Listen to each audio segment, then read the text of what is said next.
In today's video, I'm going to teach you how to sign up Notion account. Start by opening your web browser and heading to notion.com. On the home page, look for the button that says Get Notion Free and click it. This takes you straight into the sign up flow. Next, you'll choose how you want to create your account. Notion lets you sign up with Google, Apple, or Microsoft, which is great if you prefer using an existing account. You can also use a passkey if your device supports it for a fast, secure login without a password. If your company provides single sign-on, pick SSO to authenticate through your organization. And if you'd rather not use a third-party login, you can simply use your work email to get started. Once you've selected the option you prefer, click Continue. For this walkthrough, I'll choose Google. Make sure you have your Google account details ready. If you don't have one, you can create it during this process. When the Google sign-in screen appears, type in your email and your password only on the official sign-in page, and avoid sharing credentials anywhere else. If you use two-step verification,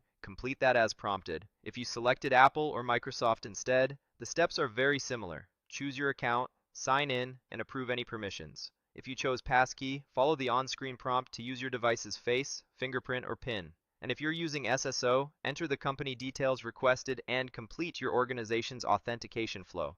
Your IT team can help if you're unsure which domain to use.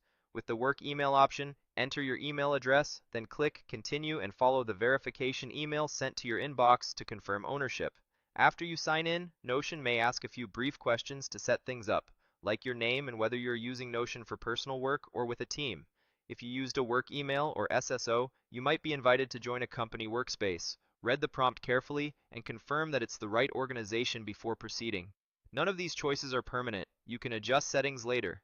Continue through the short registration steps until you land in your Notion workspace. You'll see a starter page and a few example documents to help you get familiar. From here, you're officially signed up and ready to explore. If you like, you can add the desktop or mobile app later, but for now, you're all set. That's the full process. Go to notion.com, click Get Notion Free, pick your sign up method, click Continue, sign in, Google in this example, and follow the prompts until your workspace opens. Enjoy building your notes, docs, and projects in Notion.